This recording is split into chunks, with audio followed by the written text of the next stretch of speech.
It's actually Judith's birthday today.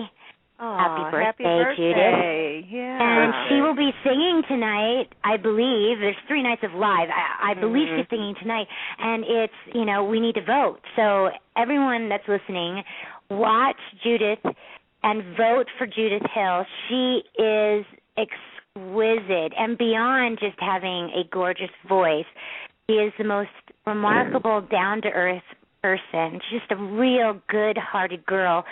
Another one that's from, a musical family, entertainment family, and she's just delightful as a person. She's so beautiful inside and so beautiful outside. So I encourage everyone to tune in and vote for Judith, Team Adam. Okay, well, definitely. I just actually started watching The Voice, believe it or not, because somebody else that I know somebody that was on there, which was Trevor Davis. So I have to watch for him, yeah. He's I'll good. have to watch tonight now and watch for Judith. That's cool. Well, didn't he? Unfortunately, he was teamed up with that one girl, right? He was Team Adam too, I believe, right? It was Adam. I think he played the guitar. Was it Adam or Blake? I don't remember now which one. All I know is he got cut, and I wasn't happy. Yeah. But Yeah, I think he just got cut, but he made it very far because now all of each coach has 4 contestants. I love The Voice because it's truly about your talent, from the get-go, from the beginning. Exactly. And I love the camaraderie between the judges. That I do too. I think it's such a wonderful thing to show, especially like Shakira. I never knew enough about her as a person, and now you get to see her personality and character, and she seems so delightful that she's made a fan out of me. Not that she just needs one more, because she's got half the world that loves her. But I think she's just amazing as a person. So I'm like, Shakira. Yeah, she is. She really is. And speaking of amazing and truly loved, how about Simone and All My Children? I love Simone. I would love to have her come back to life, or better yet, have her younger sister come to town. Oh, yeah, definitely. Definitely. We had that. We were very jealous of you with those makeout sessions with James Scott, though. Oh, gosh, I know. So was my husband at the time. I was jealous of James Scott. Oh, yeah. He's easy to wake up to for a 7 a.m. call time. Yeah. Ooh, got to go to work. That horrible bed scene to do with James. Yeah. Shirtless, whatever, He's a wonderful person, too. He, in New York, when we were working together, he had put together a charity to feed the homeless in Africa. And it was this beautiful thing that he did, and he ran, I think he did the New York Marathon, to raise awareness, and it was a beautiful thing that he had done. I'm sure he's doing something else like that now, if not the same. Yeah, I know he's involved with some charities, and there's one main one, but I can't think of the name of it off the top of my head right now. He's a beautiful person with a great heart. Yes, and beautiful Judy Bly inside Wilson, and out. Yes, Judy Bly Wilson was our casting director for All My Children, and now she's the head of casting for YNR. And, she won so many Emmys for Best Casting for All My Children. And not only did she able to pick out and hone in talented actors, she created such a lovely work environment for everyone on set. So she just picked really good people, with great, outstanding character, and just really pleasant and easy to work with. None of those star-itis, character problems. Just really great people that enjoyed working together. And, it starts with casting, and Judy, is phenomenal still today. But she won so many, and I'm sure she'll win so many more with YNR. She won last year. Did she? Oh, okay. Well, that shows, that she's very good at what she does, and it's great that people can be recognized for that. Absolutely.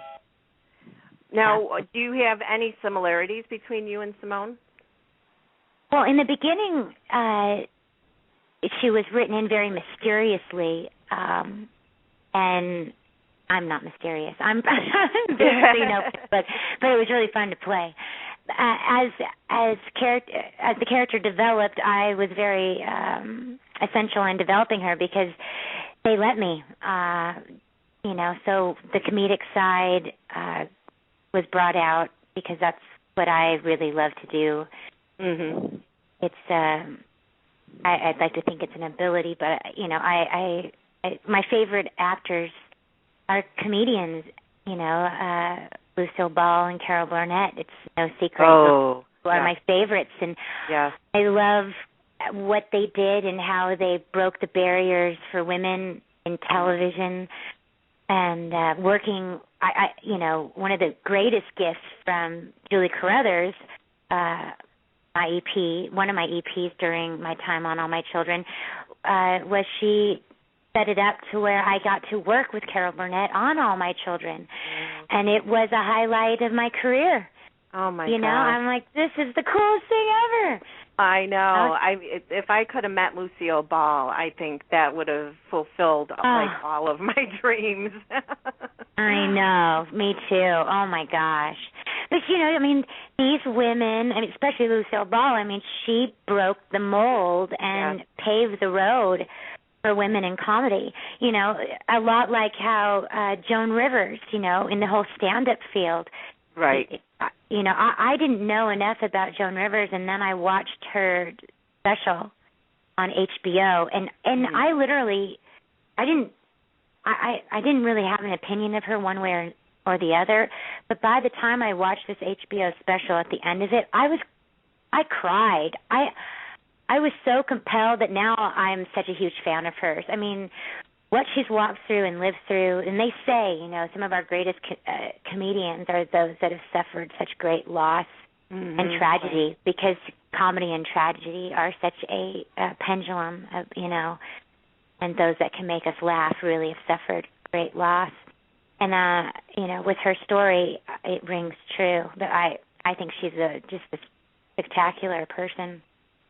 I watch her on Saturday nights on her show where she's, Melissa lives with Joan, or Joan lives with Melissa. I forget what the name of it is, but I watched it because she lives with her daughter now, and I just die laughing every single time because she's so outspoken and just says whatever she pleases. She doesn't care who's thinking or who's watching or who's going to say something.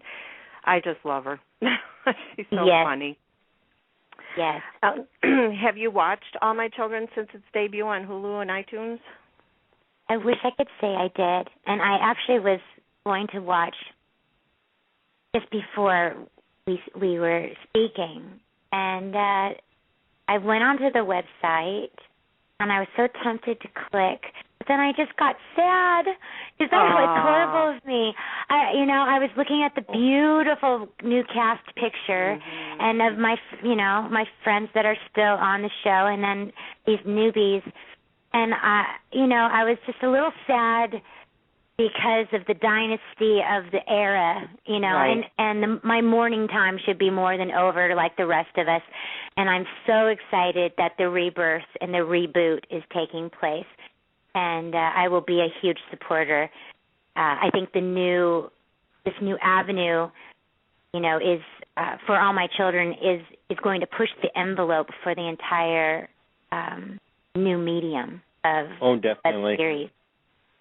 Yeah. It's been going there for a time, and the way All My Children was created, I don't know if many know, but it was created to sell advertisements to stay-at-home housewives. Right. Right? Yes. So it was created for a purpose, for advertising. And the reason why it died out is because there's no more stay-at-home housewives. We're two-income family homes, if we're lucky. Our economic times have changed, and with that comes the morphing of everything. And so now, it's going to be in a very short time. Everything that we want to watch, we're gonna watch through our computer. There'll probably be some chip that we put into our big screen, and when we want to watch something, we just type it in, and there it is. will be able to see it. And, of course, they're going to use this great vehicle called All My Children to forge this great unknown path of this new media called, web series to bring recognition and respect to this venue. And, I think it'll be highly successful. I believe it already is. I've heard through my friends that it's already trended worldwide on its opening day. Yep.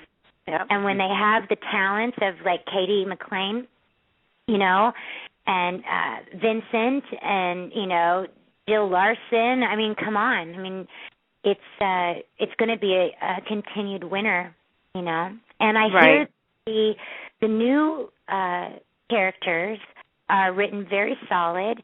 I've heard no negativity through the fan base, which I'm a part of. Mm-hmm. And I guess the only thing that I'm hearing, which is very trite, is the opening credits. Everybody, is spoiled by wanting to see, the big budget ABC credits. And I'm sure in time, as revenue is being built up, they will in turn reshoot the opening. And you know what? That doesn't bother me. As long as I get to turn on my computer and watch them, I'm happy. I mean, because who knew that this day would come? We worked so hard to get them back on.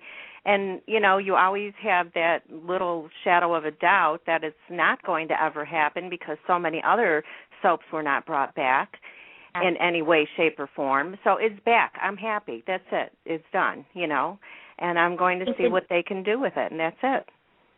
Exactly. I think the new format is going to only help the writing teams become, to keep everything fresh.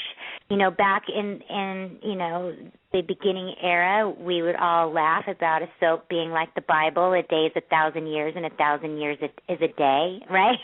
Right. Right? When you're doing an hour a day, 5 days a week, it's tough to move characters quickly, because it's more of real time. Right. And now with the shorter format, I believe that the stories will stay tighter and move faster and be able to give the audience more of what they're yearning for and how we've been spoiled by reality television. Right. And you know what? It is definitely faster paced than it was on TV, but that's not a bad thing. No, like I said, it's good because it's shorter. I think it's like 25 minutes. And, right, and that's the Bell family knew this ages ago when they have their half hours. With Bold and the Beautiful, half hours they're cheaper to make.